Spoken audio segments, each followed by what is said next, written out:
14 number প্ৰশ্নটো কি কৈছে যে মনোজে মনত পেলালে যে তাৰ ককায়েকৰ জন্মদিন 15 তাৰিখৰ পিছত কিন্তু 18 ফেব্ৰুৱাৰীৰ আগত আনহাতে তাৰ ভনীয়েকৰ মনলৈ আহিল তাইৰ ককায়েকৰ জন্মদিন 16 তাৰিখৰ পিছত কিন্তু 19 ফেব্ৰুৱাৰীৰ আগত তেন্তে প্ৰশ্ন হল মনোজৰ ককায়েকৰ কোনদিনা জন্মদিন ইয়াতে কি কৈছে প্ৰথমতে কৈছে যে মনত পেলাইছে মনোজে যে তাৰ ককায়েকৰ জন্মদিন কি 15 তাৰিখৰ পিছত কিন্তু 18 ফেব্ৰুৱাৰীৰ আগত অৰ্থাৎ 15 ফেব্ৰুৱাৰী পিছত কিন্তু 18 ফেব্ৰুৱাৰীৰ আগত এইটো আমি এনেকৈ লিখিলো 15 16 17 18 ফেব্ৰুৱাৰী ঠিক আছে যেহেতু 15 ফেব্ৰুৱাৰীৰ পিছত কৈছে গতিকে আমি 15 ফেব্ৰুৱাৰীটো বাদ 18 ফেব্ৰুৱাৰীৰ আগত কৈছে গতিকে 18 ফেব্ৰুৱাৰীটো বাদ আকৌ কৈছে কি যে তাইৰ ভনীয়েকৰ মনলৈ আহিল যে ককায়েকৰ জন্মদিন 16 তাৰিখৰ পিছত অৰ্থাৎ 16 তাৰিখৰ পিছত 16 তাৰিখৰ পিছত 17 তাৰিখ 18 তাৰিখ আকৌ কৈছে 19 তাৰিখৰ আগত 19 তাৰিখৰ আগত গতিকে তাৰ মানে 19 নহয় 16 নহয় ইতিমধ্যে আমাৰ 18 কাট গৈছে গতিকে 18 বাদ আমাৰ বাকি থাকিল কি 17 তাৰিখ অৰ্থাৎ মনোজৰ ককায়েকৰ জন্ম তাৰিখটো হল 17 ফেব্ৰুৱাৰী 17 ফেব্ৰুৱাৰী হৈছে আমাৰ শুদ্ধ উত্তৰ অৰ্থাৎ অপচন বি আমাৰ শুদ্ধ উত্তৰ নেক্সট প্ৰশ্ন নম্বৰ প্ৰশ্ন যে এজন ল'ৰাক লিখিবলৈ কোৱা হল 2 to the power 5 into 9 square কিন্তু হি লিখিলে 2592 এতিয়া দুটা সংখ্যাৰ মাজত সংখ্যাসূচক পাৰ্থক্য কিমান হল অপচন এ 1 বি 0 সি 3 ডি 5 আমাক কি কৈছে যে এজন ল'ৰাক লিখিবলৈ কোৱা হৈছে কিমান লিখিবলৈ কোৱা হৈছে 2 to the power 5 into 9 square এটো লিখিবলৈ কোৱা হৈছে কিন্তু ল'ৰাটোৱে কি লিখিল ল'ৰাটোৱে ভুলতে লিখিল 2592 এতিয়া কৈছে যে এই দুটা সংখ্যা এইটো যি সংখ্যা ওলাব সেই সংখ্যা আৰু এই সংখ্যাৰ মাজত পাৰ্থক্য কিমান আমি পূৰণ কৰি চাও 2 to the power 5 মানে হল 32 আৰু 9 স্কয়াৰ মানে হল 81 এই দুটা পূৰণ কৰিলে কিমান ওলায় 2592 ইতিমধ্যে আমাৰ 2592 অৰিজিনাল সংখ্যাটোৱে হয় গতিকে এই দুটাৰ মাজত পাৰ্থক্য কিমান ওলাল পাৰ্থক্য নাই পাৰ্থক্য 0 গতিকে আমাৰ শুদ্ধ উত্তৰ কি হ'ব অপচন বি আমাৰ শুদ্ধ উত্তৰ এতিয়া হল যে স্বাভাৱিক সংখ্যাৰ বৰ্গফলক সংখ্যাটোৰ ঘনফলৰ পৰা বিয়োগ কৰিলে যদি 48 হয় তেন্তে সংখ্যাটো কি অপচন এ 8 বি 6 সি 5 ডি কিমান ডি 4 আমাক কৈছে কি যে স্বাভাৱিক সংখ্যাৰ এই চাৰিটা যিকোনো এটা সংখ্যাৰ কি আছে সংখ্যাটোৰ বৰ্গফলক সংখ্যাটোৰ ঘনফলৰ পৰা যদি বিয়োগ কৰা যায় তেনেহলে সংখ্যাটো কিমান ওলায় সংখ্যাটো ওলায় 48 এতিয়া চোৱা যে 8 ৰ আমি কি কৰিলো ঘনফল 8 কিউব মাইনাস 8 স্কয়াৰ বিয়োগ কৰিলে কিমান ওলায় 8 কিউব হল 512 বিয়োগ 64 কিমান ওলায়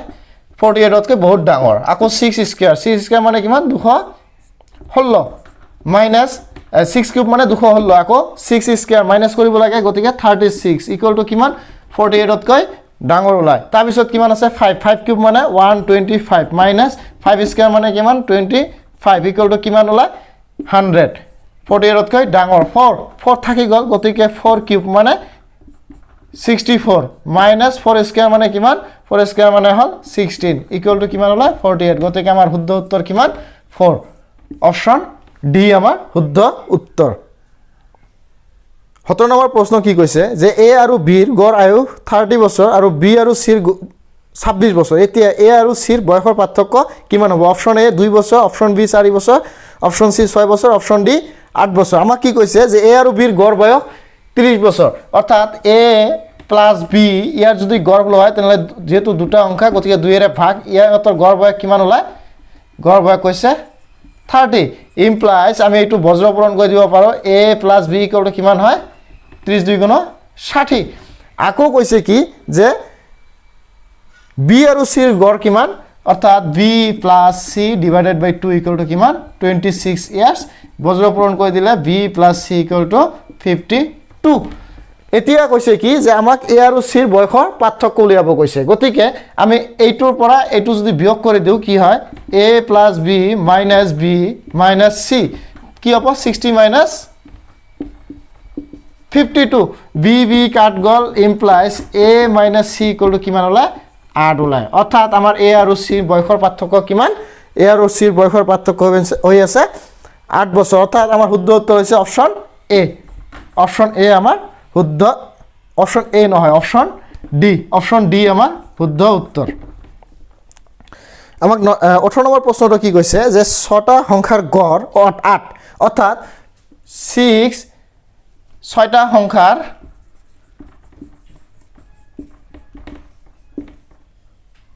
গড় হৈ আছে 8 এতেকে 6টা সংখ্যাৰ মুঠ কিমান হ'ব 6 8 গুণ পূৰণ কৰি দিলে হ'ল 6 * 8 = কিমান 48 আকৌ কৈছে কি যেতিয়া এটা সংখ্যা যোগ কৰাত গড় হ'ল 9 এতিয়া কৈছে কি এটা সংখ্যা যোগ কৰা তাৰ মানে 7টা সংখ্যা হ'ল 7টা সংখ্যাৰ গড় কিমান হ'ল 9 এতেকে 7টা সংখ্যাৰ মুঠ কিমান হ'ব 7 * 9 7 9 গুণ 63 ইহঁতৰ পাৰ্থক্য কিমান আছে 48 আৰু 63 পাৰ্থক্য 48 ৰ পৰা 63 ৰ পৰা 48 বিয়োগ দিলে হ'ল 13 ৰ পৰা 8 গলে 5 15 অৰ্থাৎ ইহঁতৰ পাৰ্থক্য কিমান ইহঁতৰ পাৰ্থক্য হৈ আছে 15 গতিকে এই নতুন সংখ্যা যেটো আছে সংখ্যাটো কিমান হয় 15 হয় অৰ্থাৎ অপচন এ আমাৰ শুদ্ধ উত্তৰ তাৰপিছত নেক্সট প্ৰশ্ন কৈছে এখন কলেজৰ কলা বাণিজ্য আৰু বিজ্ঞান শাখাৰ আসনৰ সংখ্যাৰ একাধিক ক্ৰমৰ অনুপাতত আছে 5:7:8 এটা প্ৰস্তাৱ অনুসৰি আসনৰ সংখ্যা কি কৰিছে 40% 50% আৰু 75% বৃদ্ধি কৰে অৰ্থাৎ ইয়াৰ কাৰণে 40% ইয়াৰ কাৰণে 50% আৰু ইয়াৰ কাৰণে কিমান শতাংশ বৃদ্ধি কৰিলে 75% বৃদ্ধি কৰা হল এতিয়া আসনৰ সংখ্যা বৃদ্ধি পোৱাৰ পিছত বৃদ্ধি পোৱা আসনৰ সংখ্যাৰ অনুপাত উলাব কৈছে যেহেতু কৈছে কি যে ইয়াৰ কাৰণে 40% বৃদ্ধি কৰা হল গতিকে 5 ইনটু ওপৰত 40 তলত কিমান 100 পাঁচেৰে 2 বাৰ 2 এৰে 2 বাৰ অৰ্থাৎ কিমান ওলায় যে দুটা আসন বৃদ্ধি কৰা হল গতিকে আমাৰ অপশন চোৱা অপশনত দিয়া আছে কি যে এ নম্বৰ অপশন 2:3:4 6:7:8 6:8:9 পাঁচৰ লগত 2 যোগ কৰি দিলে কিমান ওলায় পাঁচৰ লগত 2 যোগ কৰি দিলে 7 ওলায় 7 কিবা ওলাব কিন্তু আমাৰ অপশনত যেটো 7 নাই এটা এ অপশনতো নাই বি তো নাই সি তো নাই কিন্তু ডি আমাক এটা অপশন দিয়া আছে কি যে এটাও নহয় গতিকে শুদ্ধ উত্তৰ কি হ'ব অপশন ডি এইটোই হল আমাৰ শৰ্ট ট্ৰিক্স আমাক বাকিখিনি আৰু কৰাৰ প্ৰয়োজন নহল যেহেতু আমাৰ যেটো হ'ব লাগিছিল হেইটো আমাৰ অপশনত নাই যে এটা ঘোড়া আৰু এটা গৰু প্ৰত্যেকে 12,000 টাকাকৈ মূল্যত বিক্ৰী কৰা হল ঘোড়াটো 20% লোকসানত আৰু গৰুটো 20% লাভত বিক্ৰী কৰা হল মুঠৰ ওপৰত কথাটো এনে ধৰণৰ যে লোকসানো নাই লাভো নাই 1,000 টাকাৰ লোকসান 1,000 টাকাৰ লাভ 2,000 টাকাৰ লাভ কি কৈছে প্ৰশ্নত যে এটা ঘোড়া আৰু এটা গৰু এইটো ঘোড়াটো কি কৰিছে 20% লোকসানত বিক্ৰী কৰিছে 20% লছত বিক্ৰী কৰিছে আৰু বিক্ৰী মূল্য হৈছে কিমান 12,000 টাকা আকৌ গৰুটো কি কৰিছে 20% প্ৰফিট কৰিছে অৰ্থাৎ লাভ কৰিছে আৰু তাৰ বিক্ৰী মূল্য হৈছে কিমান 12,000 টাকা তাৰ পিছত কি কৰিছে যে এনেকৈ বিক্ৰী কৰাৰ পিছত তাৰ কি হৈছে লাভ হৈছে না লোকসান হৈছে হেটো আমাক ওলাব কৈছে এতিয়া চোৱা যে 12,000 টাকা হি যে বিক্ৰী কৰিল আৰু কিমানত 20% লোকসান দি গতিকে তাৰ নিশ্চয় ক্ৰয় মূল্য 12,000 তকৈ বেছি আছে একেদৰে আমি কি ক'ব পাৰো যে যদি 100 টাকাৰ বস্তু এটা 20% লছত বিক্ৰী কৰে তাৰ বিক্ৰী মূল্য কিমান হ'ব 80 টাকা হেইটো আমি কি লিখিম যেটো 20% লোকসান কৈছে গতিকে 80% ত কিমান হৈছে 12,000 টাকা এটো আৰু এটা শূন্য হ'ব 12,000 টাকা গতিকে 1% কি হ'ব ওপৰত 12,000 তলত 80 গতিকে 100% কি হ'ব 100% হ'ব ওপৰত 12,000 ইনটু 100 ডিভাইডেড বাই